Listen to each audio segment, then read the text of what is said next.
Ayo, buktinya yang sampai saat ini tetap berdaya, tidak bisa digoyah, yang menerapkan syariat Palestina. Palestina sampai saat ini tidak bisa tumbang. Nggak bisa tumbang Palestina. Di Palestina, orang itu kalau mandi 40 hari sekali, Pak. Bahkan mohon maaf, softtek itu dipakai berkali-kali karena saking miskinnya di Palestina itu. Tapi kenapa? Sampai sekarang kok masih kuat? Digempur kayak begitu dengan Israel, kok masih kuat? Kenapa? Setia kepada hukum syariat. Di Palestina, makanya kalau orang ngomong ya, itu lihat negara Arab hancur. Kenapa? Karena menerapkan syariat. Ini apa ini? Omongan apa ini? Kafir loh orang ngomong kayak gitu loh. Murtad loh dia. Jadi kita harus berbangga dengan negara kita. Harus. Tetapi jangan asobiah. Jangan fanatik. Wajib cinta. Harus. Wajib. Kita lahir di sini. Kita makan di sini. Siapapun yang mengganggu negara kita harus kita hadapi. Jihad telah dibuka. Sebagaimana dikatakan oleh Mbah Hasyim Asy'ari. Mereka sering saya sampaikan di dalam pamflet itu, di dalam quotes, resolusi jihad yang telah digumamkan oleh Mbah Hasyim belum pernah dicabut sampai saat ini. Sewaktu-waktu ada musuh datang, kita akan buka lagi resolusi jihad. Paham ya? Nah, jadi jika seseorang mengatakan syariat itu tidak cocok, otaknya yang nggak mampu, bukan syariatnya yang nggak cocok, otaknya yang nggak mampu. Makanya perundang-undangan ya, perundang-undangan KUHAP, kitab hukum acara pidana, saya ulangi lagi karena saya doktor S3 masalah hukum ya. Jadi kalau orang berpendapat, marilah kita uji disertasi bersama-sama, kita uji reputasikan, presentasi, menggunakan PowerPoint, kita ayo bedah. Nggak ada yang berani sampai sekarang. Ayo Timur Tengah itu kenapa sampai hancur? Karena yukhalif bihi syariah. Mereka itu ingkar terhadap syariat Allah. Anda mau tahu yang terjadi di Libanon, di Libya? Itu orang nggak ada yang sholat, Pak. Nggak ada yang sholat. Anda pikir terus di negeri Arab, nggak ada yang sholat. Negeri Arab itu, Islam, itu Mekah Madinah. Keluar dari Mekah Madinah, nggak ada. Jeddah, bencong ada. Bencong ada di Jeddah itu. Hanya orang-orang bencong. Terus ke Irak, lihat Irak gitu. Mulai apa? Ada narkoba. Ada narkoba, dihasut begini, mulai akhirnya apa? Dia tidak loyal kepada negaranya, meninggalkan syariat hingga mereka bergabung dengan tentara Amerika sampai akhirnya diserang oleh Amerika, hancurlah Irak. Begitu juga dengan Libya, begitu juga dengan Libanon, Beirut dan lain sebagainya. Mereka yukhallif fihi syariah. Mereka tidak setia kepada hukum Allah Subhanahu wa taala. Nah, jadi kalau ada orang ngomong, itu lihat tuh menerapkan hukum syariat, jangan seperti itu. Ini orang yang nggak paham ini aneh ya. Anda diperalat sama orang-orang yang tidak cinta kepada Al-Quran, tidak cinta kepada hadis, tidak cinta kepada salaf. Apa sih salaf? Salaf itu pendahulu kita. Salaf itu pendahulu kita. Salaf, aslaf, khalaf, itu adalah pendahulu kita. Dulu di Mesir, itu ada gerakan yang namanya nativisasi. Apa gerakan nativisasi? Anda masih ingat enggak? Waktu Mesir digempur dulu. Masih ingat? Coba buka lagi. Ketika Mesir digempur, Mesir sampai porak-poranda, sampai hampir hancur Mesir. Apa sebab? Karena gerakan nativisasi. Apa itu gerakan nativisasi? Memisahkan antara syariat dan budaya. Jadi orang itu dikatakan, kita nggak perlu jadi orang Arab. Untuk apa jadi orang Arab? Nggak perlu kita pakai surban, nggak perlu kita pakai jenggot, nggak perlu kita pakai jubah, dan kita nggak usah juga menggunakan bahasa Arab. Gunakan bahasa kita sendiri. Kita lestarikan budaya kita. Jangan seperti orang Arab. Nah, ini gerakan nativisasi yang digumamkan, yang digaungkan oleh kaum liberalisme yang tidak kalah jahatnya dengan radikalisme. Jadi ada radikal kanan, ada radikal kiri. Jadi bukan radikal itu cuma satu, tidak, ada radikal kanan, ada radikal kiri. Ada yang namanya radikal ekstremisme, ada radikal yang namanya liberalisme. Jadi yang cocok yang mana diterapkan di negara tersebut yang ditumbuhkan. Indonesia tidak akan pernah tumbuh yang namanya radikal kanan, nggak mungkin. Indonesia ISIS nggak mungkin ada, nggak bisa. Masyarakat kita ini seperti Ansor. Masyarakat kita ini psikologis orang yang akan kalah dengan sopan santun. Orang yang akan kalah dengan sopan santun. Orang yang akan kalah dengan akhlakul karimah. Makanya kita lihat Wali Songo ketika itu siapa yang telepon suruh konon joboai. Suruh keluar aja.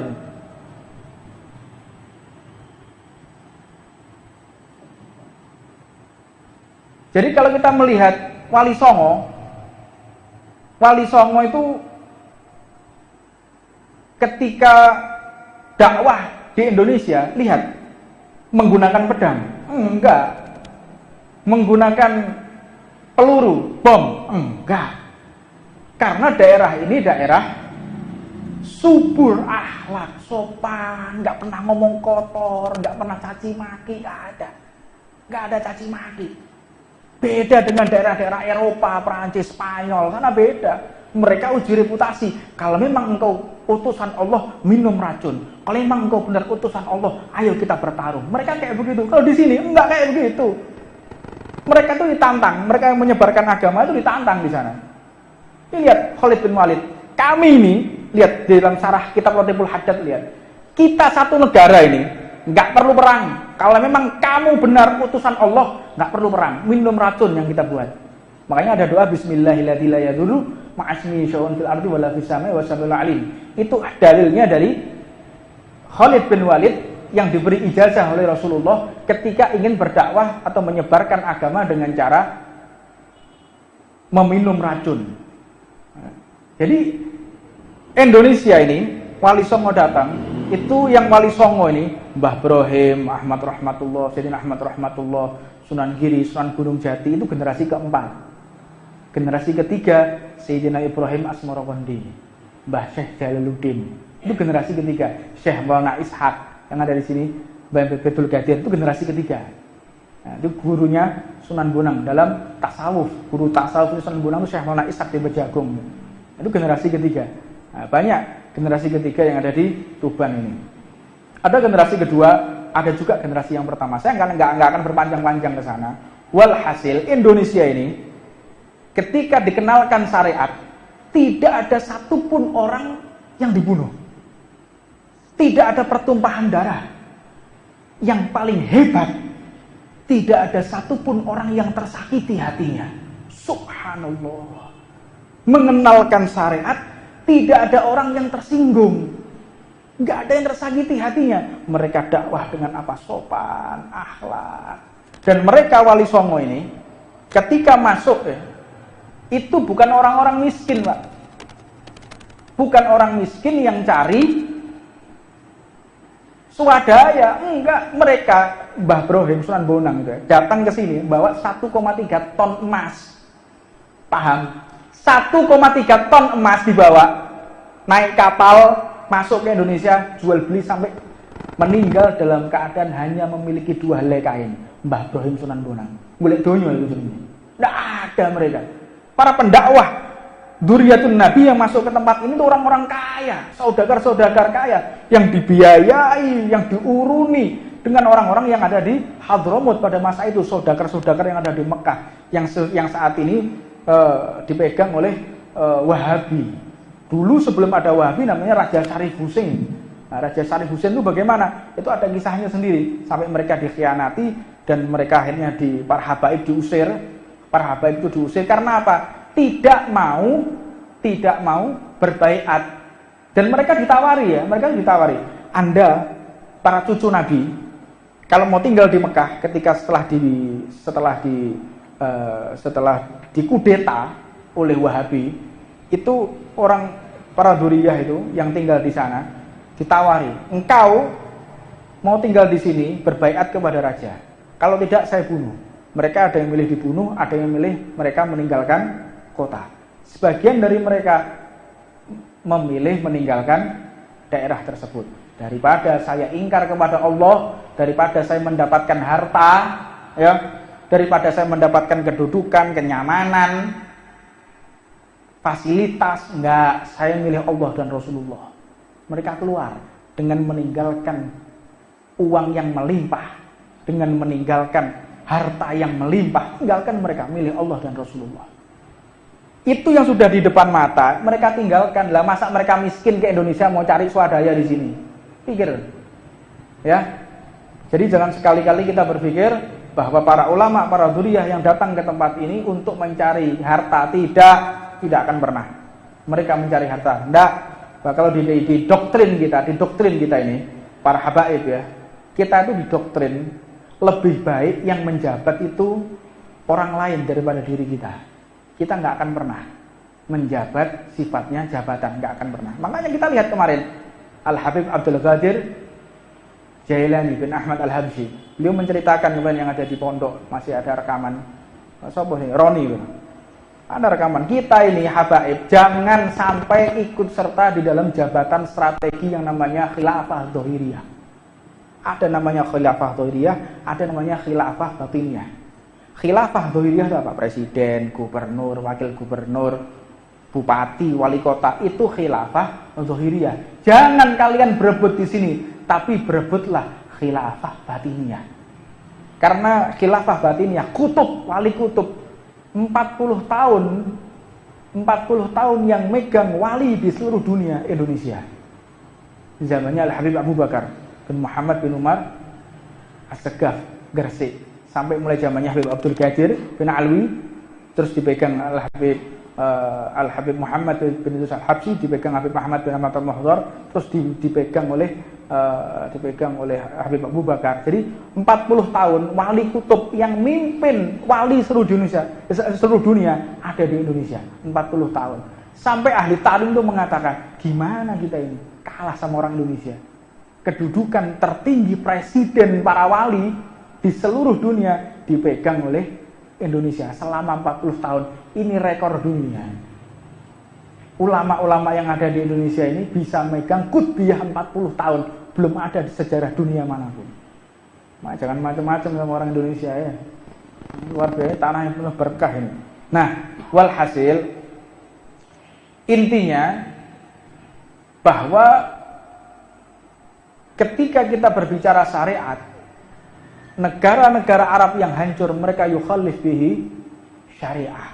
Mereka keluar daripada hukum syariat. Anda lihat, cek ya, orang itu kalau ketika mendengar sesuatu, jangan kita lewat medsos. Anda ditipu Anda sama medsos itu. Makanya ada gerakan nativisasi di Mesir. Kita harus lepas syariat ya syariat, budaya juga budaya. Jangan kita menjadi orang Arab. Nah, Anda penting ya. Arab sama syariat itu beda.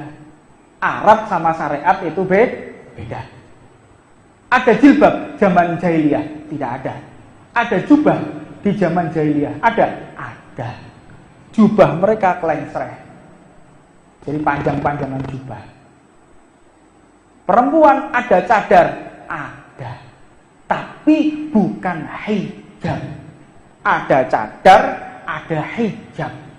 Kita kalau mengatakan cadar, pikiran kita yang ada di Indonesia, yo sing cadaran, sing teroris itu.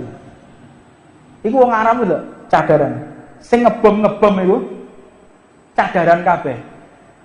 Kita harus paham, ini orang ingin membunuh karakter umat Islam. Ingin merusak harga diri umat Islam. Jadi kalau kita berpikir, oke lah, kalau kita dipaksa mengakui yang ngebom itu adalah orang yang bercadar. Sekarang saya mau tanya, yang menyembelih saudara kita ada di Myanmar, menyembelih saudara kita ada di Palestina, ada di Irak, ada di Libya, disembelih. Ada juga yang di dekat sini, di Poso, perempuan hamil dibelah perutnya, dikeluarkan bayinya, diisi perut babi, pakai cadar apa tidak? Pakai cadar apa tidak? Mereka yang menyembelih 7.000 santriwati pondok pesantren Wali Songo yang ada di Poso 7.000, 700 yang pondok pesantren Nahdlatul Ulama di pondok pesantren Poso ada sanawiyah, ada aliyah diperkosa rame-rame sama orang-orang yang ada di Poso sana. Itu pakai cadar apa enggak? Sampai berita ini kepada kita. Enggak tahu kan gitu. Kita kan enggak ngerti. Apa ada mereka yang mengatakan itu adalah teroris? Enggak ada. Kejam mana kira-kira? Oke lah katakan orang bercadar ngebom. Orang bercadar ngebom. Total berapa perlakuan buruk mereka dan berapa perlakuan buruk orang yang menyembelih umat Islam yang tidak bercadar. Pakai akal. Presentasi, segala sesuatu itu pakai matematika, presentasi. Uji ilmiah, itu baru umat Nabi Muhammad. Itu baru umat Rasulullah. Diajari cerdas oleh Rasulullah. Cerdaslah. Jangan kita menerima kabar dari sesuatu yang tidak kita tahu. Maka dikatakan kafa bimar'i kadziban an yuhadditsa bi kulli masami'. Cukup seseorang itu dikatakan pembohong manakala orang tersebut bercerita yang dia sendiri tidak tahu fakta di lapangan. Dia nggak ngerti faktanya seperti apa, nggak tahu. Dia nggak tabayun, dia nggak tahu faktanya, tapi dia berkata yang dia ketahui dari orang lain. Ada faliyadu billah min dzalik. Ini fitnah di mana-mana. Walhasil, intinya kita banyak belajar. Banyak belajar yang sudah terjadi zaman-zaman orang yang telah memperjuangkan syariat. Lihat Nabi Allah Adam, lihat Nabi Allah Nuh, lihat Nabi Allah Musa, Nabi Ibrahim. Lihat bagaimana mereka berdakwah, bagaimana strategi dakwahnya, berhasil atau tidak? Tidak. Yang berhasil hanya Nabi besar Muhammad Sallallahu Alaihi Wasallam. Yang berhasil hanya Khulafaur Rasyidin, Sayyidina Abu Bakar, Sayyidina Umar, Sayyidina Utsman, Sayyidina Ali bin Abi Thalib. Setelah itu terpecah lagi karena menjadi dualisme kepemimpinan. Yang satu dipegang Sayyidina Ali bin Abi Thalib, yang satu dipegang oleh Sayyidina Muawiyah. Pecah lagi di bawahnya. Ada namanya Sayyidina Husain bin Ali bin Abi Thalib, ada juga namanya Yazid bin Muawiyah. Pecah lagi. Itu saya nggak akan berpanjang-panjang ke sana. Intinya, kalau kita ingin mempelajari sebuah peristiwa, jangan kita melihat atau berbicara dengan sesuatu yang kita dapat dari sumber yang kadang kita nggak tahu. Untuknya inilah majelis ta'lim, majelis para kiai, majelis para ulama yang bisa meluruskan fitnah-fitnah zaman. Kita banyak terkontaminasi dengan medsos, kita banyak terkontaminasi dengan media mainstream, kita terkontaminasi dengan artikel-artikel di WhatsApp, Instagram, Facebook, dan lain sebagainya. Terkontaminasi pikiran kita. Karena memang ada operasi intelijen yang untuk membelokkan pemikiran itu ada. Ada. Maka majelis taklim inilah yang kita setia kepada aslaf. Kita baca kitabnya Mbah Hashim. Kita baca kitabnya Mbah Wahab Hasbullah. Kita baca kitabnya para habaib Imam Haddad, Imam Ghazali, Imam Syafi'i. Jadi kita bisa mengidentifikasi. Kita jangan tidak membaca kitab mereka dan jangan mengatakan itulah Mbah Hashim beda dengan zaman ini. Kok kita kadang-kadang punya pemikiran kayak begitu? Mbah Hashim beda dengan zaman kita. Itu zaman Imam Haddad beda dengan zaman kita. Imam Haddad untuk apa? Ini generasi milenial. Nggak bisa kita terapkan di zaman ini. Ini sudah berubah zaman ini. Iya, metode dakwahnya berubah, tetapi asas pemikirannya yang tidak boleh berubah. Visi misi mereka, teori mereka, pendapat alur pikir mereka yang tidak boleh berubah sampai saat ini. Jadi, jika kita mempelajari satu bentuk hukum atau penerapan di dalam tatanan sebuah negara atau pemikiran mindset kita, tidak boleh jauh daripada orang yang telah berhasil memerdekakan bangsa ini. Siapa mereka? Lihat Mbah Hashim, Mbah Wahab berhasil kok memerdekakan bangsa ini. Mereka, siapakah mereka? Lihat, siapa Mbah Hashim, siapa Mbah Wahab, pelajari. Ketika Wali Songo berhasil mengislamkan dari Sabang sampai Merauke Mereka menggunakan pakaian aslaf, kecuali satu yang menggunakan blangkon, yaitu Sunan Kalijogo. Karena apa? Karena orang dulu itu takut pakai surban, pakai jubah dakwah. Kaget, Pak. Kaget, bingung. Waduh, iki sopo iki medeni. Ambek gawe jenggot jubah. Takut. Akhirnya apa? Sunan Kalijogo cukur. Pakai kumis, pakai baju batik, pakai blangkon gawe jari. Ngajar syariat, mengenalkan mereka pakaian Nabi Muhammad. Iku cok wedi mbek wong iku. Iku mono cermine Gusti Kanjeng Nabi. Kanjeng Nabi sing dos pundi nggih?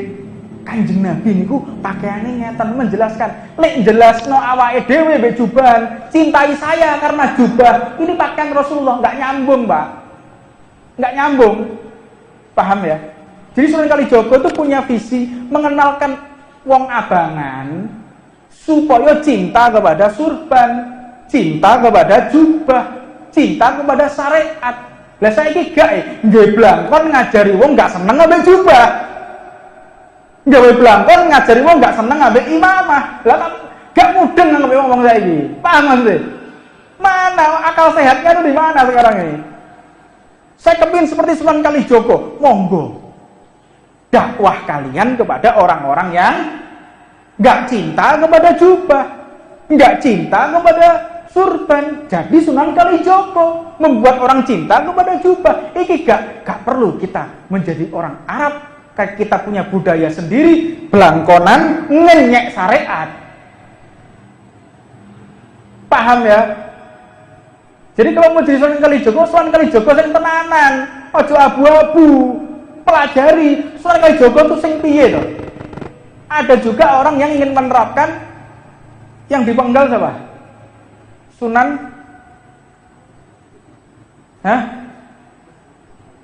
siapa? Syekh Siti Jenar. Ono bisa nih generasi Syekh Siti Jenar. Ono generasi Sunan Kalijogo sing wis gak karu-karuan, ono generasi Syekh Siti Jenar juga. Jangan gak dikira loh, ada.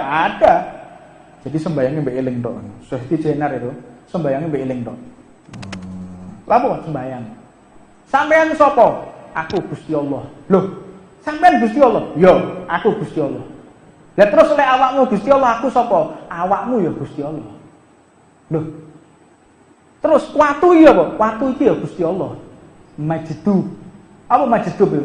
Akal kewarasannya diambil oleh Allah, akal sehatnya diambil. Diambil. Diganti dengan mahabbah. Mahabbatullah, mahabbatur Rasulillah yang tidak punya syahwat. Jadi Syekh Siti Jenar itu, iki duit 50.000, duit 100.000, duit 2.000 orang ngerti. Iki wong wedok ayu, iki wong wedok elek, orang ngerti. Iki rawon, iki soto, iku gak ngerti. Lah iki melok torikoe Syekh Siti Jenar bojone papat. Bendina tok bang numpuk duwe, akale wong saiki iki lho, paham? Syekh Siti Jenar iku sembayangnya mbek eling, boleh, majedut kok. Apa yang enggak boleh majedut? Boleh. Jadi 24 jam itu dia sholat. Biyen iku wonten sing sering saya dikeloni. Aku dikeloni mbek sapa? Mbah Lim. Ngerti Mbah Lim? Mbah Lim ku adike Mbah Hamid Bedowi Lasem lho, majedut iki. Mbah Lim. Ada juga Mbah Ali Tamam yang ada di Nganjuk itu ono guruku pisan Mbah Ali Tamam di Nganjuk dulu tidurnya di babat majeduk memang bener gak tau sembayang pernah digoda sama anak-anak Mbah Lim ora tau poso Mbah Lim ora tau ngaji pernah ada orang kayak gitu ya mohon maaf ini orang yang bukan nahdiyah seperti kita ya. Ada orang kayak gitu. Mosok ngene kok wali ya, wali. Ada juga di antaranya Habib Ja'far Al-Kaf yang di Kudus rambutnya panjang. Tahu Habib Ja'far? Wali. Pernah ada orang nantangi, kebetulan Habib Ja'far ini nginep di rumah 8 bulan. Habib Ja'far ini nginep di rumah istri saya 8 bulan. Beliau enggak mau keluar dari rumah 8 bulan. Gak tahu sembayang, gak tahu poso, senengane joget-joget. Ada satu orang ngenyek. Iku wong NU iki ngene dianggap wali, mosok ana wali. masuk dia. Dia bukan Nahdiyah. Saya nggak mau menyebutkan mereknya karena larangan dari guru-guru kita. Mereka datang nantang Habib Ja'far. Di ini sih Ja'far di. Kebetulan di rumah itu banyak kamar. Wong ini pengen ngerti ini kamar Habib Ja'far. Ini kamar. Ini kamar. Oh ini kamar. Ya. Gelem Ja'far turu subuh gak tangi. Oh, ini ciri wali gak sembahyang. Tapi dia buka pintu yang lain. Habib Ja'far lagi baca Quran. Loh, kita itu kamar gini mau. Mulai ragu dia. Buka kamar satunya lagi. Habib Ja'far lagi sholat. Buka lagi. Jadi itu. Dan ini terjadi kepada aulia. Ya, tapi makom majedub orang ngerti duit, gak duwe bojo, gak duwe syahwat. Nggak punya istri sampai sekarang. Nggak punya, dia nggak ngerti. Wong wedok ayu, iki wong wedok elek, iki duwe 2.000, 50.000, nggak ngerti. Jadi lek wong pemelok torikoh sesi jenar gak sembayang mbek eling ya lek bojomu kowe ngerti wong wedok ayu, kowe ngerti duwe 100.000, 50.000, Anda penipu. Anda penipu. Mereka itu udah lepas dari dunia, nggak ngerti ke motor BMW, ke angkutan, nggak ngerti. Motor gak motor apik gak gelem numpak ya bohong. Ente tahu lagi Habib Syekhon Al-Bahal. Habib Syekhon. Ada buka Habib Syekhon. Motor anyar teko gambari Pak. Spet. Gambar spet. Tutuki kocone. Motor anyar. Wong lek mahabbah. Dia kepada Allah Subhanahu wa taala. Gak ngerti deh. Meneng tok. Gak ngerti. Jadi kita kalau ingin menjadi sesuatu yang kafah, sing tenanan, Sunan Kalijogo sing tenanan. Dadi Mbah Monang sing tenanan. Lek nggih surban sing tenanan. Wong lek nggih surban tidak menerima dan tidak pernah meminta sumbangan. Ku nggih surban kayak ngono. Gak tahu njaluk proposal, gak tahu njaluk sumbangan, njaluk pemerintah, ora tahu. Ada kisahnya Mbah Bonang minta kepada raja, enggak ada. Mudah-mudahan kita bisa menerapkan yang seperti itu sampai nanti hari kiamat. Naskurullah. Ridwan sampai sekarang pernah minta ke bupati. Pernah. Anda pernah mendengar kita meminta sumbangan kepada siapapun? Perusahaan manapun pernah. Alhamdulillah. Naskurullah. Kita bersyukur kepada Allah. Mudah-mudahan diberikan kekuatan istiqomah oleh Allah Subhanahu wa taala. Biasanya udah disampaikan kayak gini berat cobaannya. Kemudian pilkada iki. Apa pilkada, suwakai seneko yo.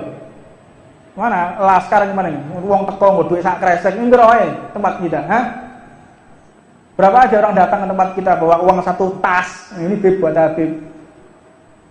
Berapa kali orang kayak begitu datang ke tempat kita? Alhamdulillah, naskurullah, bersyukur kepada Allah kita dihindarkan. Gak ketemu lah, sumpah, pas loro weteng segala macam, alhamdulillah. Allah melindungi kita dengan cara-caranya. Alhamdulillah. Nek nggih jubah ning tenanan lho. Ojo gawe jubah rono rene njaluk dhuwit. Dodolan ngene mokso. Ah keke lek gak gelem gak kowe kualat. Apa kualat apa ora kualat ora apa. Tak ada habaib wis nggih sujubah. Habaib wis gawe jubah. Yo. Cekeli ini. Habaib lek gawe jubah, ngekeki dhuwit gak tau njaluk dhuwit. Ciri khas lek wis gawe imamah, gawe surban, pakaiannya Rasulullah sebagaimana Mbah Ibrahim, sebagaimana orang-orang para pendahulu kita. Ora tahu njaluk duit, ngekeki duit sing tenanan. Ojo nggih surban njaluk kono sumbangan gini. Opo ini? Ini bukan kafah ini. Jadilah orang-orang yang benar-benar sesuai dengan apa yang kita inginkan. Jangan memperalat di dalam agama. Faliyadzubillah min dzalik. Mudah-mudahan Allah memberikan keselamatan di dalam pemikiran kita. Allah menyelamatkan akidah kita. Jangan jauh-jauh dari Nahdlatul Ulama. Ini sudah dibuat oleh para aulia rijalullah. Mbah Hashim, Mbah Wahab, panjenengan tingali. Siapa Mbah Hashim? Muridnya Habib Ali Assegaf, muridnya Syekh Zaini Dahlan, muridnya Al-Imam Sahib I'anatut Talibin yang mengarang I'anatut Talibin. Sanadnya mereka sampai ke Rasulullah. Jangan jauh-jauh dari mereka. Ojo golek sing anyar-anyar.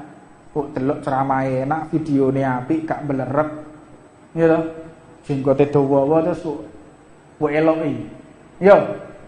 Paham? Lihat dulu. Kenapa saya sebutkan seperti ini? Karena mereka sudah mulai lancang mengejek kita. Jangan Anda orang-orang itu yang tidak sama dengan kita, kalian jangan mengejek kita. Kita kalau mau ngelibas kalian itu cepet aja. Mudah-mudahan di rumah sampai sudrun-sudrun nih. Yo, kalau kita mau memprovokasi umat, membakar kalian, rumah kalian kita bakar sekalian. Kita tuh bisa, kita punya kekuatan. Kita punya kekuatan struktural pemerintahan, kita punya kekuatan arus bawah, kita punya kekuatan keimanan. Anda aja macam-macam. Ngono lho. Anda dakwah silakan dakwah. Wis gak usah ngelok-ngelokno maulidan bid'ah. Traweh selikur bid'ah. Wis gak usah nek ngono-ngono. Engko tak sikat ta iki. Paham ya? Engko di rumah sampai sudrun-sudrun iki. Nah, terus-terusno kayak cangkemmu kayak ngono-ngono. Ya. Saya peringatkan kalian sudah tidak usah lagi, silakan kalian dakwah dengan dakwah. Kalau memang ada pembahasan yang arah ke sana, jangan kalian viralkan di YouTube. Jangan membuat kami lepas kontrol. Akhirnya kita lepas kontrol, kita fatwa untuk menyerang kalian, bubar kalian. Nah, kita tidak menginginkan seperti itu. Thariqah kita, thariqah para habaib tidak pernah la tatamanna'u liqa'al adu. Nas'alullahal afiyah. Kita tidak akan pernah bertemu dengan musuh, tidak pernah berangan-angan berpikir bertemu dengan musuh, tidak pernah. Berfantasi ingin bertemu dengan musuh, tidak pernah. Kepingin seduluran dunia sampai akhirat. Tapi ojo utik-utik. Nah, ya, ojo utik-utik. Jangan kalian pancing-pancing kita dengan fatwa-fatwa ejekan-ejekan kalian. Tapi kalau kita sudah lost control, pasti akan terjadi sesuatu yang tidak kita inginkan bersama. Wallahu a'lam. Mudah-mudahan Allah menetapkan kita di akidah Ahlussunnah wal Jamaah. Rabbana atina fid dunya hasanah wa fil akhirati hasanah wa qina adzabannar. Wa 'allamana masyaykhuna wa 'allaman kutubuz zaman wa ila hadratin Nabi Muhammadin sallallahu alaihi wasallam. Sirul Fatihah. Bismillahirrahmanirrahim.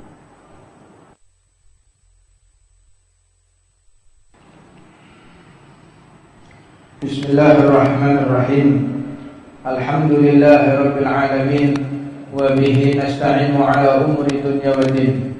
Wa sallallahu wa sallama ala sayyidina Muhammadin wa ala alihi wa sahbihi wa man tabi'ahu bi ihsanin ila yaumiddin. Subhanaka la ilma lana illa ma 'allamtana innaka antal alimul hakim. Rabbi shrah li sadri wa yassir amri wa hlul 'uqdatam min lisani yafqahu qawli. Assalamualaikum warahmatullahi wabarakatuh. Annahu sallallahu alaihi wa ala alihi wa sahbihi wasallam, beliau menyampaikan agar kita waspada untuk menggunakan kedua mata ini, karena mata ini sangat berpengaruh di dalam kehidupan kita sehari-hari. An-nadhartu sahmun masmumun min sihamin iblis. Pandangan adalah salah satu busur panah yang beracun yang dimiliki oleh iblis. Manakala kita melihat sesuatu yang tidak sesuai dengan syariat Allah, maka iblis telah memanahkan busur beracun tersebut di dalam hati kita. Entah itu busur beracun berupa kesombongan, bisa jadi busur beracun berupa syahwat, bisa busur beracun berupa iri dengki. Waliyadzubillah min dzalik. Hati-hati. Dengan kita salah mempergunakan mata, kita melihat sesuatu yang di situ menjadi fitnah, maka dimanfaatkan oleh iblis dengan busur panah. Anda pernah lihat fantasi film kartun? Ada seperti permadani, bukan permadani, apa itu? Seperti putri yang menggunakan sayap itu apa? Kayak apa itu? Film kartun, apa jenis? Hah? Apa? Hah? Peri. Nah, peri. Peri menggunakan busur panahnya, kayak love gitu ya. Seret. Mereka, orang-orang kafir itu semua membaca Quran, membaca hadis. Jadi ketika mereka membaca ini, menerapkan di dalam fantasinya bahwa itu benar. Film-film kartun, peri kan, ada laki-laki sama perempuan. Terus ada peri, dia memanahkan, love. Masuk di dalam tubuhnya si perempuan, atau masuk di dalam tubuhnya si laki-laki. Ini mengamalkan hadis Nabi Muhammad. Jadi film kartun, Anda tahu filmnya Harry Potter, filmnya Avenger, itu semua mereka membaca fantasi yang ada di Al-Quran. Nggak ada yang enggak. Fantasi mereka itu kalau berfantasi, melihat, mereka itu percaya dengan Al-Quran, tapi mereka mengingkari. Karena apa? Allah tidak membukakan pintu hidayah. Tapi kalau kita lebih percaya mereka daripada Al-Quran. Jadi Allah memberikan perintah, kalau mau negara ini aman, terapkan syariat, ajarkan Quran dan hadis. Kita berpendapat Quran dan hadis tidak bisa diterapkan di negara kita, ya kan? Itu contohnya seperti itu. Di antaranya apa? Di dalam medis, ya, dalam medis, makan dan minum itu tidak boleh menggunakan cara dengan berdiri, nggak boleh. Apa sebab? Makanan itu jika seseorang makan dan minum dengan berdiri, dia akan diberikan penyakit yang tidak ada obatnya oleh Allah. Dikasih penyakit yang tidak ada obatnya. Pada masa itu umat Islam mengatakan, ayo rai podo wae. Apa bedanya makan dengan berdiri dengan duduk? Apa bedanya? Enggak ada beda. Habib fadhal Habib sini. Habib. Jadi apa bedanya? Enggak ada beda. Ketika orang kafir secara medis mengatakan, sungguh benar yang dikatakan oleh pemimpinnya umat Islam, Nabi Muhammad. Orang kalau berdiri, itu ada di dalam tubuh namanya springer atau saringan, filter. Untuk apa? Menyaring bakteri agar tidak langsung masuk ke dalam usus. Dan springer ini terbuat dari asam yang sangat kuat. Asam, serat asam, yang ketika makanan itu masuk, difilter dulu. Kalau ada bakteri, pasti mati bakteri. Nah, springer ini bisa aktif manakala dalam posisi duduk, kaki dilipat atau agak nekuk, posisi duduk begitu, baru springer itu aktif, buka gini, kayak katup, kayak klep gitu, buka, blek, buka dia. Tapi kalau berdiri dia nggak aktif. Untuknya Rasulullah mengatakan, orang kalau makan dan minum menggunakan cara berdiri, dia akan terkena penyakit yang tidak ada obatnya. Maknanya apa? Bakteri aktif akan masuk di dalam perutnya. Oh ya, begitu orang kafir meneliti dengan medis, dengan fakta, dengan ilmu, dengan ilmiahnya, kita baru percaya. Iya yo, bener loh. Nabimu ini sopo sebenarnya? Nabi kita itu siapa? Orang kafir atau Nabi Muhammad? Kenapa ucapan Nabi Muhammad terus kita buktikan dengan pengetahuan orang kafir? Ini kan tidak masuk akal. Begitu juga dulu, masyarakat dulu, itu anaknya kecil-kecil, usia 3 tahun, 4 tahun, udah dikenakan menggunakan emas. Makanya saya juga sampaikan, hati-hati ya. Anak kita yang belum berusia balik, jangan digunakan emas. Jangan. Kalau sudah balik, silahkan. Karena apa? Emas ini berbahaya. Berbahaya sekali. Dan bisa mengurangi kesehatan di dalam tubuh. Makanya kata Rasulullah, uhilla zahaba wal hariru li'inna fi ummati wa hurima ala dzukuriha. Aku telah haramkan emas dan sutra bagi umatku digunakan laki-laki, tetapi halal untuk perempuan. Pada masa itu, nggak ada beda, laki-laki perempuan pakai emas nggak ada beda. Tapi ketika dibuktikan secara medis lagi, orang kalau menggunakan logam emas ditunjang dengan gaya gravitasi bumi, di dalam tubuh manusia ada gelombang elektrik yang bisa mengeluarkan pancaran radiasi. Sel yang bersifat sehat akan dirusak dengan radiasi ini, sehingga sel yang sehat menjadi sel darah kanker. Lalu kenapa dikatakan boleh untuk perempuan? Karena efek radiasi tersebut akan keluar melalui darah menstruasi. Untuknya perempuan yang sudah menopause. Perempuan sudah menopause, apa itu perempuan yang sudah tidak menstruasi? Hendaknya jangan sekali-kali menggunakan emas. Apa sebab? Darahnya sudah beku, emas tetap digunakan, radiasi dan nggak bisa keluar, dia akan mati dalam keadaan membawa kanker. Faliyadzubillah min dzalik. Ini sudah diajarkan oleh Rasulullah Shallallahu Alaihi Wasallam. Lah kita nggak percaya. Begitu dibuktikan, ini buktinya, ini ilmiahnya begini. Ah betul ya, dicopot emasnya. Sekali lagi, nabinya itu bukan Rasulullah, nabinya orang kafir. Nah ini orang itu ketika berpikir tentang syariat tidak cocok di negara ini. Ini orang yang sudah tidak bisa menjangkau apa yang ingin, hikmah yang diberikan oleh Allah, diberikan oleh baginda Nabi Muhammad SAW. Nah, penting juga untuk kita bahwa negara Timur Tengah itu tidak menerapkan syariat. Siapa bilang Timur Tengah itu hancur karena menerapkan syariat? Siapa bilang? Sini, saya mau tahu. Saya S3 doktor ya, meneliti masalah ini. Mana? Saya mau tahu siapapun orangnya, saya mau tantang dia. Kalau sampai berani menghadap kepada kita, ayo kita uji lapangan. Hancurnya Timur Tengah itu karena penerapan syariat atau justru ingkar kepada syariat? Mari kita ujian. Ayo, buktinya yang sampai saat ini tetap berjaya, tidak bisa digoyah, yang menerapkan syariat Palestina. Palestina sampai saat ini tidak bisa tumbang. Nggak bisa tumbang Palestina. Di Palestina, orang itu kalau mandi 40 hari sekali, Pak.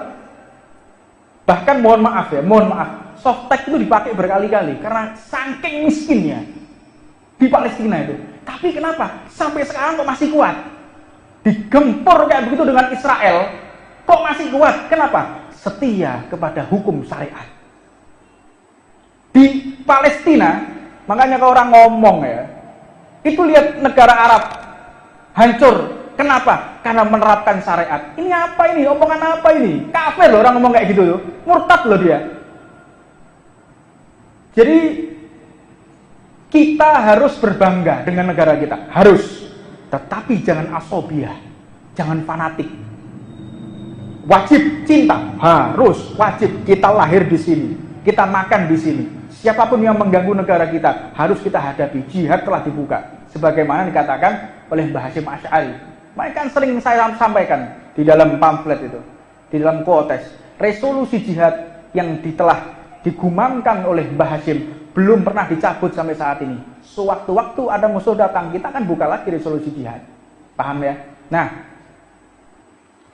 jadi jika seseorang mengatakan syariat itu tidak cocok, otaknya yang nggak mampu, bukan syariatnya yang nggak cocok, otaknya yang nggak mampu. Makanya perundang-undangan ya, perundang-undangan KUHAP, kitab hukum acara pidana. Saya ulangi lagi karena saya doktor S3 masalah hukum ya. Jadi kalau orang berpendapat, marilah kita uji disertasi bersama-sama, kita uji reputasikan, presentasi, menggunakan PowerPoint, kita ayo bedah. Nggak ada yang berani sampai sekarang. Ayo Timur Tengah itu kenapa sampai hancur? Karena yukhalif bihi syariah. Mereka itu ingkar terhadap syariat Allah. Anda mau tahu yang terjadi di Libanon, di Libya?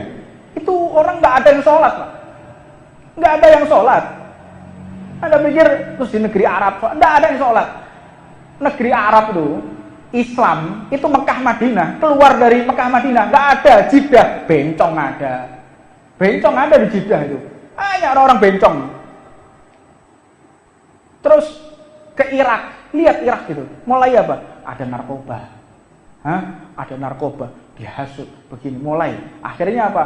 Dia tidak loyal kepada negaranya, meninggalkan syariat hingga mereka bergabung dengan tentara Amerika sampai akhirnya diserang oleh Amerika, hancurlah Irak.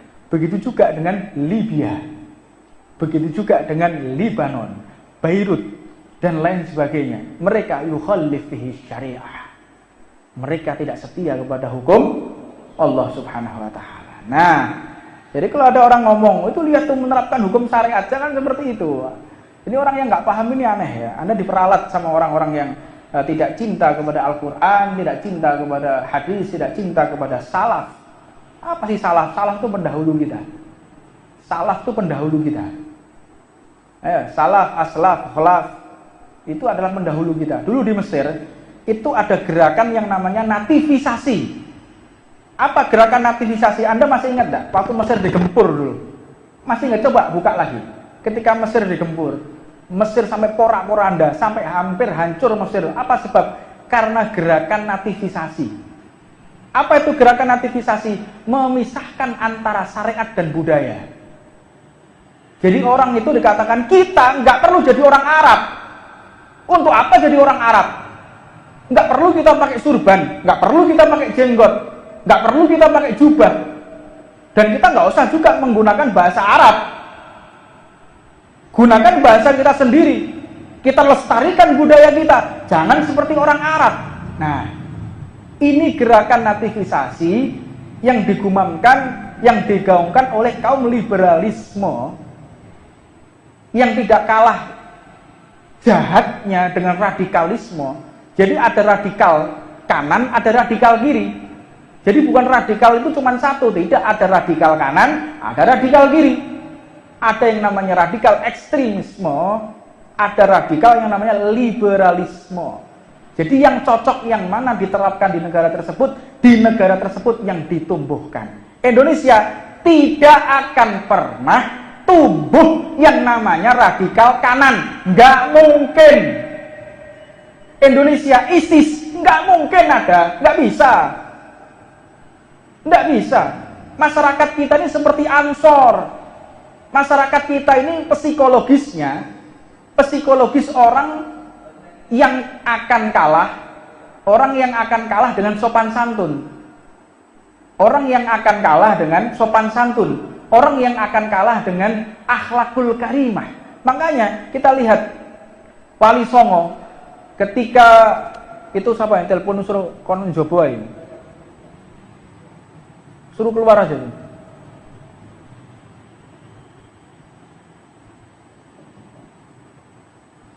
Jadi kalau kita melihat Wali Songo itu ketika dakwah di Indonesia, lihat, menggunakan pedang? Enggak.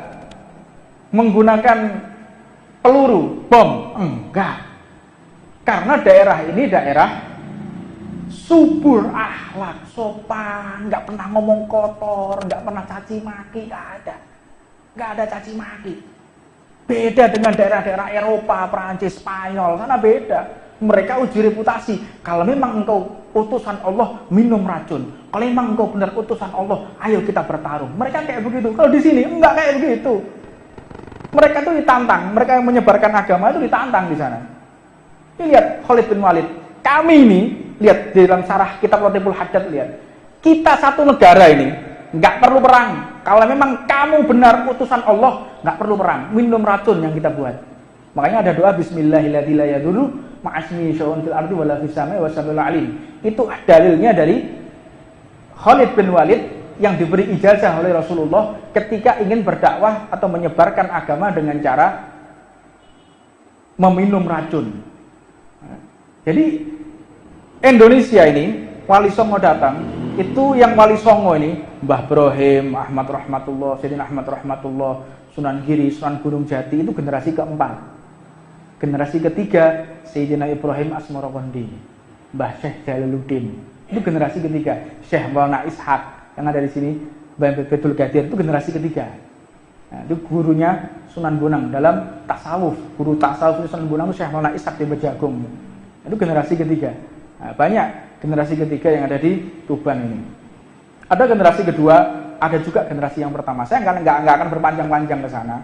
Walhasil Indonesia ini ketika dikenalkan syariat, tidak ada satupun orang yang dibunuh. Tidak ada pertumpahan darah. Yang paling hebat, tidak ada satupun orang yang tersakiti hatinya. Subhanallah. Mengenalkan syariat, tidak ada orang yang tersinggung. Nggak ada yang tersakiti hatinya. Mereka dakwah dengan apa? Sopan, akhlak. Dan mereka Wali Songo ini, ketika masuk ya, itu bukan orang-orang miskin, Pak. Bukan orang miskin yang cari swadaya, enggak. Mereka, Mbah Brohim Sunan Bonang itu, datang ke sini bawa 1,3 ton emas. Paham? 1,3 ton emas dibawa, naik kapal, masuk ke Indonesia, jual beli sampai meninggal dalam keadaan hanya memiliki 2 helai kain. Mbah Brohim Sunan Bonang. Golek donya itu jenenge. Enggak ada mereka. Para pendakwah Dzurriyyatun Nabi yang masuk ke tempat ini itu orang-orang kaya, saudagar-saudagar kaya yang dibiayai, yang diuruni dengan orang-orang yang ada di Hadramut pada masa itu, saudagar-saudagar yang ada di Mekah yang saat ini dipegang oleh Wahabi. Dulu sebelum ada Wahabi namanya Raja Syarif Husain. Nah, Raja Syarif Husain itu bagaimana? Itu ada kisahnya sendiri. Sampai mereka dikhianati dan mereka akhirnya para habaib diusir. Para habaib itu diusir karena apa? Tidak mau berbaiat. Dan mereka ditawari ya, Anda para cucu Nabi kalau mau tinggal di Mekah ketika setelah dikudeta oleh Wahabi, itu para dzurriyyah itu yang tinggal di sana ditawari, engkau mau tinggal di sini berbaiat kepada raja, kalau tidak saya bunuh. Mereka ada yang milih dibunuh, ada yang milih mereka meninggalkan kota. Sebagian dari mereka memilih meninggalkan daerah tersebut. Daripada saya ingkar kepada Allah, daripada saya mendapatkan harta, ya, daripada saya mendapatkan kedudukan, kenyamanan, fasilitas, enggak, saya milih Allah dan Rasulullah.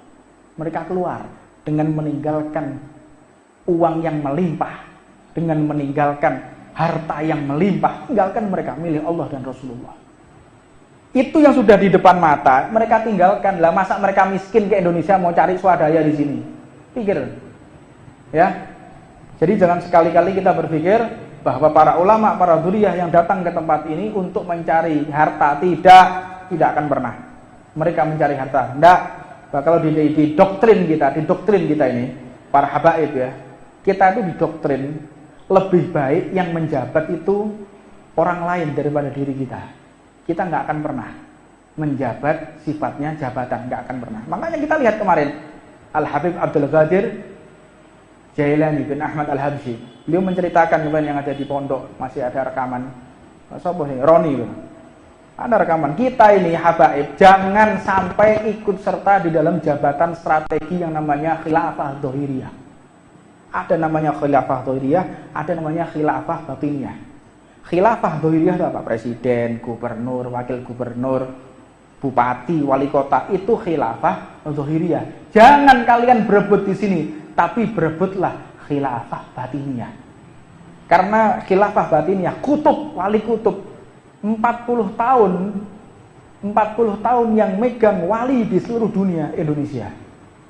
Di zamannya Al-Habib Abu Bakar bin Muhammad bin Umar As-Segaf Gresik, sampai mulai zamannya Habib Abdul Qadir bin Alwi, terus dipegang Al-Habib Muhammad bin Idris Al-Habsyi, dipegang Habib Muhammad bin Ahmad Al-Muhdhar, terus dipegang oleh Habib Abu Bakar. Jadi 40 tahun wali kutub yang mimpin wali seluruh dunia ada di Indonesia. 40 tahun. Sampai ahli tarim itu mengatakan, gimana kita ini kalah sama orang Indonesia? Kedudukan tertinggi presiden para wali di seluruh dunia dipegang oleh Indonesia selama 40 tahun. Ini rekor dunia.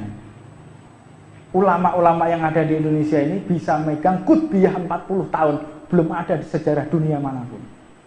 Jangan macam-macam sama orang Indonesia ya. Luar biasa, tanah yang penuh berkah ini. Nah, walhasil intinya bahwa ketika kita berbicara syariat, negara-negara Arab yang hancur, mereka yukhallif bihi syariah. Mereka keluar daripada hukum syariat. Anda lihat, cek ya, orang itu kalau ketika mendengar sesuatu, jangan kita lewat medsos. Anda ditipu Anda sama medsos itu. Makanya ada gerakan nativisasi di Mesir. Kita harus lepas. Syariat ya syariat, budaya juga budaya. Jangan kita menjadi orang Arab. Nah, Anda penting ya. Arab sama syariat itu beda. Arab sama syariat itu beda. Ada jilbab zaman jahiliyah? Tidak ada. Ada jubah di zaman jahiliyah? Ada. Jubah mereka kelengsreh. Jadi panjang-panjangan jubah. Perempuan ada cadar? Ada. Tapi bukan hijab. Ada cadar, ada hijab. Kita kalau mengatakan cadar, pikiran kita yang ada di Indonesia, yo sing cadaran, sing teroris itu. Iku wong Arab lho, cadaran. Sing ngebom itu cadaran kabeh. Kita harus paham, ini orang ingin membunuh karakter umat Islam. Ingin merusak harga diri umat Islam. Jadi kalau kita berpikir, oke lah, kalau kita dipaksa mengakui yang ngebom itu adalah orang yang bercadar. Sekarang saya mau tanya, yang menyembelih saudara kita ada di Myanmar, menyembelih saudara kita ada di Palestina, ada di Irak, ada di Libya, disembelih. Ada juga yang di dekat sini, di Poso, perempuan hamil dibelah perutnya, dikeluarkan bayinya, diisi perut babi, pakai cadar apa tidak? Pakai cadar apa tidak? Mereka yang menyembelih 7.000 santriwati Pondok Pesantren Wali Songo yang ada di Poso, 700 yang Pondok Pesantren Nahdlatul Ulama di Pondok Pesantren Poso, ada sanawiyah, ada aliyah, diperkosa rame-rame sama orang-orang yang ada di Poso sana. Itu pakai cadar apa enggak? Sampai berita ini kepada kita. Enggak tahu kan gitu. Kita kan enggak ngerti. Apa ada mereka yang mengatakan itu adalah teroris? Enggak ada. Kejam mana kira-kira? Oke lah, katakan orang bercadar ngebom. Orang bercadar ngebom. Total berapa perlakuan buruk mereka dan berapa perlakuan buruk orang yang menyembelih umat Islam yang tidak bercadar? Pakai akal. Presentasi, segala sesuatu itu pakai matematika, presentasi. Uji ilmiah, itu baru umat Nabi Muhammad. Itu baru umat Rasulullah. Ya, cari cerdas oleh Rasulullah. Cerdaslah. Jangan kita menerima kabar dari sesuatu yang tidak kita tahu. Malah dikatakan kafa bimar'i kadziban an yuhadditsa bi kulli masami'. Cukup seseorang itu dikatakan pembohong manakala orang tersebut bercerita yang dia sendiri tidak tahu fakta di lapangan. Dia nggak ngerti faktanya seperti apa, nggak tahu. Dia nggak tabayun, dia nggak tahu faktanya, tapi dia berkata yang dia ketahui dari orang lain. Ada faliyadu billah min dal. Ini fitnah di mana-mana. Walhasil, intinya kita banyak belajar. Banyak belajar yang sudah terjadi zaman-zaman orang yang telah memperjuangkan syariat. Lihat Nabi Allah Adam, lihat Nabi Allah Nuh, lihat Nabi Allah Musa, Nabi Ibrahim. Lihat bagaimana mereka berdakwah, bagaimana strategi dakwahnya. Berhasil atau tidak? Tidak. Yang berhasil hanya Nabi besar Muhammad Sallallahu Alaihi Wasallam. Yang berhasil hanya Khulafaur Rasyidin, Sayyidina Abu Bakar, Sayyidina Umar, Sayyidina Utsman, Sayyidina Ali bin Abi Thalib. Setelah itu terpecah lagi karena menjadi dualisme kepemimpinan. Yang satu dipegang Sayyidina Ali bin Abi Thalib, yang satu dipegang oleh Sayyidina Muawiyah. Pecah lagi di bawahnya. Ada namanya Sayyidina Husain bin Ali bin Abi Thalib, ada juga namanya Yazid bin Muawiyah. Pecah lagi. Itu saya nggak akan berpanjang-panjang ke sana. Intinya, kalau kita ingin mempelajari sebuah peristiwa, jangan kita melihat atau berbicara dengan sesuatu yang kita dapat dari sumber yang kadang kita nggak tahu. Untuknya inilah majelis ta'lim, majelis para kiai, majelis para ulama yang bisa meluruskan fitnah-fitnah zaman. Kita banyak terkontaminasi dengan medsos, kita banyak terkontaminasi dengan media mainstream, kita terkontaminasi dengan artikel-artikel di WhatsApp, Instagram, Facebook, dan lain sebagainya. Terkontaminasi pikiran kita, karena memang ada operasi intelijen yang untuk membelokkan pemikiran itu ada.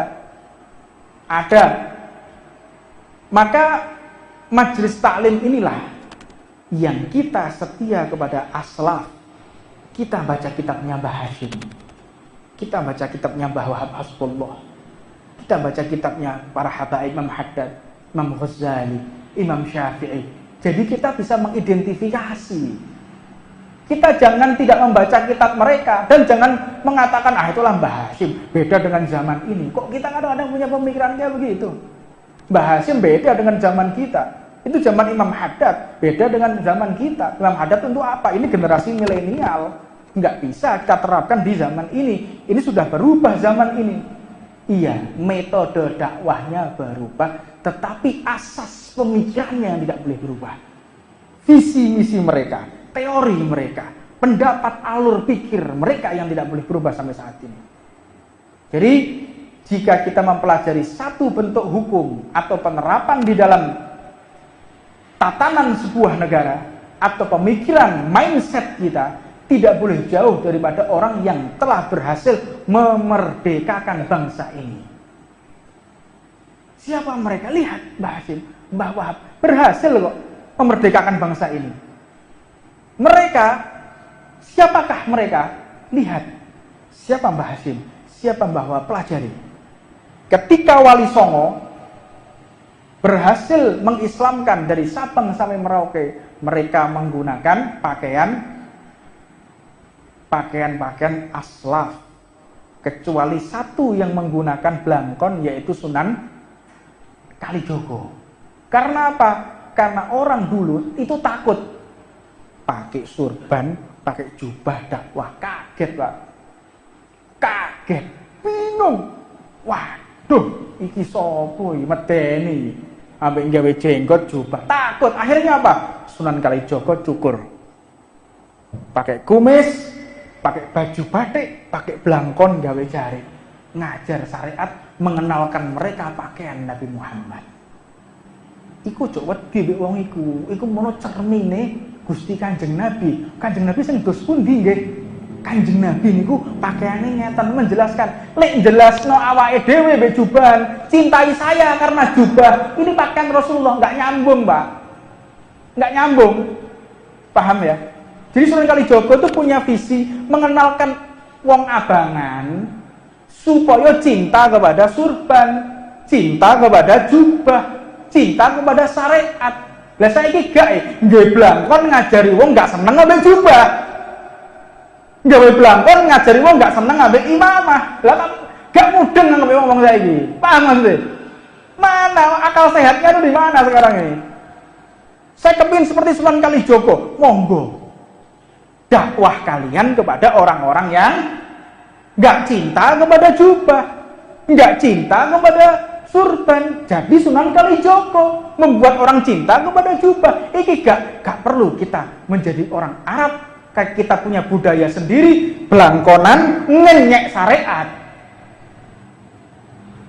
Paham ya? Jadi kalau mau jadi Sunan Kalijogo sing tenanan, ojo abu-abu. Pelajari Sunan Kalijogo itu sing piye to? Ada juga orang yang ingin menerapkan yang dipenggal siapa? Sunan siapa? Syekh Siti Jenar. Ono bisa nih generasi Syekh Siti Jenar. Ono generasi Sunan Kalijogo sing wis gak karu-karuan, ono generasi Syekh Siti Jenar juga. Jangan gak dikira loh, ada. Jadi sembayangnya mbek eling tok. Syekh Siti Jenar itu sembayangnya mbek eling tok. Lapo sembayang? Sampean sapa? Aku Gusti Allah. Loh, sampean Gusti Allah? Yo, aku Gusti Allah. Lah terus lek awakmu Gusti Allah, aku sapa? Awakmu ya Gusti Allah. Loh. Terus watu iya apa? Watu iki ya Gusti Allah. Majdu Apa majdub itu? Akal kewarasannya diambil oleh Allah, akal sehatnya diambil. Diganti dengan mahabbah. Mahabbatullah, mahabbatur Rasulillah yang tidak punya syahwat. Jadi Syekh Siti Jenar itu, iki duit 50.000, duit 100.000, duit 2.000 orang ngerti. Iki wong wedok ayu, iki wong wedok elek, orang ngerti. Iki rawon, iki soto, iku gak ngerti. Lah iki melok thariqah Syekh Siti Jenar bojone papat. Bendina tok bang numpuk duwe, akale wong saiki lho, paham lho. Syekh Siti Jenar iku sembayange mbek eling, boleh majedub kok. Apa yang enggak boleh majedub? Boleh. Jadi 24 jam itu dia sholat. Biyen iku wonten sing sering saya dikeloni, aku dikeloni biasa lho, Mbah Lim, ngerti Mbah Lim? Mbah Lim ku adike Mbah Hamid Bedowi Lasem lho, majedub iku. Mbah Lim. Ada juga Mbah Ali Tamam yang ada di Nganjuk itu ono guruku pisan Mbah Lim, Mbah Ali Tamam di Nganjuk dulu tidurnya di babat majedub. Memang bener gak tahu sembayang, pernah digoda sama anak-anak. Mbah Lim ora tahu poso, Mbah Lim ora tahu ngaji. Pernah ada orang kayak gitu. Ya mohon maaf, ini orang yang bukan nahdiyah seperti kita ya. Ada orang kayak gitu. Mosok ngene kok wali ya, wali. Ada juga di antaranya Habib Ja'far Al-Kaf yang di Kudus rambutnya panjang. Tahu Habib Ja'far? Wali. Pernah ada orang nantangi, kebetulan Habib Ja'far ini nginep di rumah 8 bulan. Habib Ja'far ini nginep di rumah istri saya 8 bulan. Beliau nggak mau keluar dari rumah 8 bulan. Gak tahu sembayang, gak tahu poso, senenganin joget-joget. Ada satu orang ngenyek. Itu NU yang ngene dianggap wali, mosok ana wali. Masuk dia. Dia bukan nahdiyah. Saya nggak mau nyebutkan mereknya. Karena larangan dari guru-guru kita. Mereka datang nantang Habib Ja'far. Di ini sih, Ja'far di. Kebetulan di rumah itu banyak kamar. Ini pengen ngerti di kamar Habib Ja'far. Itu kamar. Ini kamar. Oh iya kamar. Ya. Delok Ja'far turu subuh gak tangi. Ini ciri wali gak sembahyang. Tapi dia buka pintu yang lain. Habib Ja'far lagi baca Quran. Loh, kita itu kamar gini mau. Mulai ragu dia. Buka kamar satunya lagi. Habib Ja'far lagi sholat. Buka lagi. Jadi itu.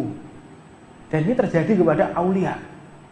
Ya, tapi makom majedub orang ngerti duit, gak duwe bojo, gak duwe syahwat. Nggak punya istri sampai sekarang. Nggak punya, dia nggak ngerti. Wong wedok ayu, iki wong wedok elek, iki duwe 2.000, 50.000, nggak ngerti. Jadi lek wong pemelok thariqah Syekh Siti Jenar gak sembayang mbek eling, ya lek bojomu kowe ngerti wong wedok ayu, kowe ngerti duwe 100.000, 50.000, Anda penipu. Mereka itu udah lepas dari dunia, nggak ngerti ke motor BMW, yang angkutan, nggak ngerti.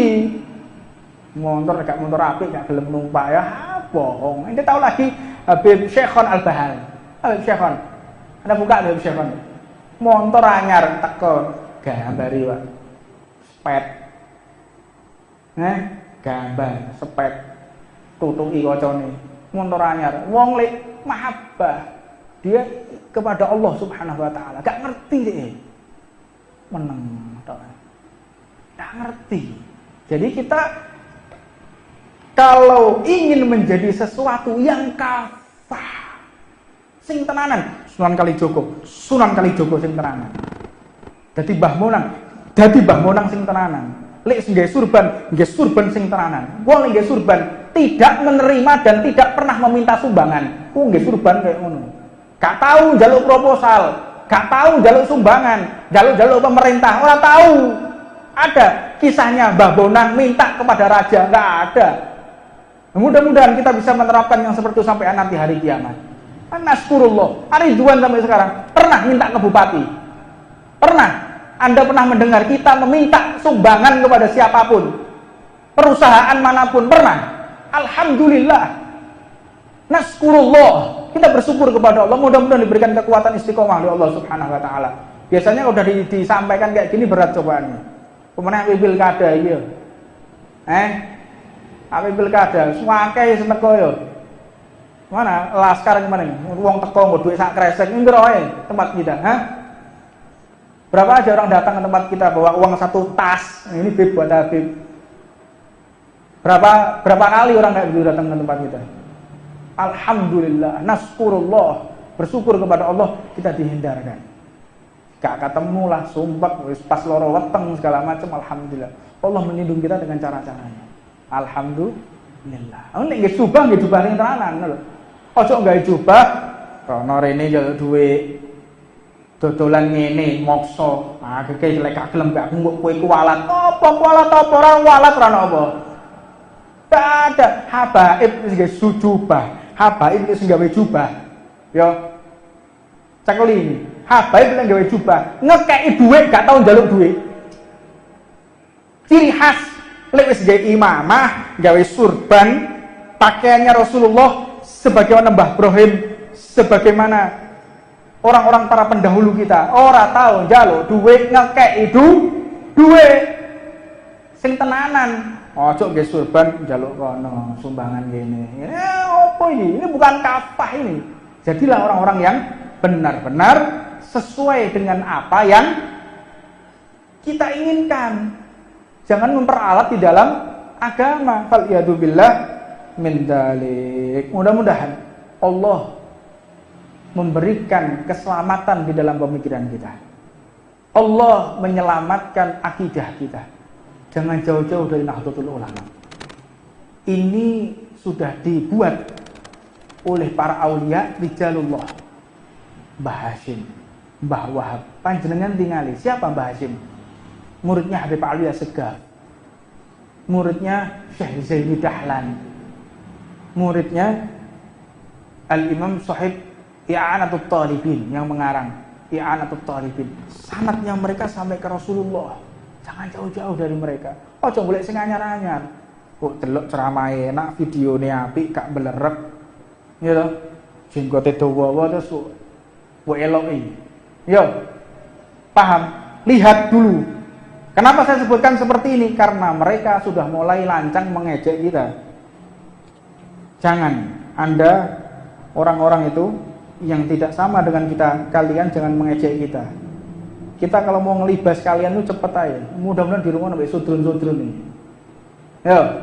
Kalau kita mau memprovokasi umat, membakar kalian, rumah kalian kita bakar sekalian. Kita tuh bisa, kita punya kekuatan. Kita punya kekuatan struktural pemerintahan, kita punya kekuatan arus bawah, kita punya kekuatan keimanan. Anda ojo macam-macam. Ngono lho. Anda dakwah silakan dakwah. Wis gak usah ngelok-ngelokno maulidan bid'ah. Traweh selikur bid'ah. Wis gak usah nek ngono-ngono. Engko tak sikat ta iki. Paham ya? Engko di rumah sampai sudrun-sudrun nih. Nah, terus-terusno kayak cangkemmu kayak ngono-ngono. Ya.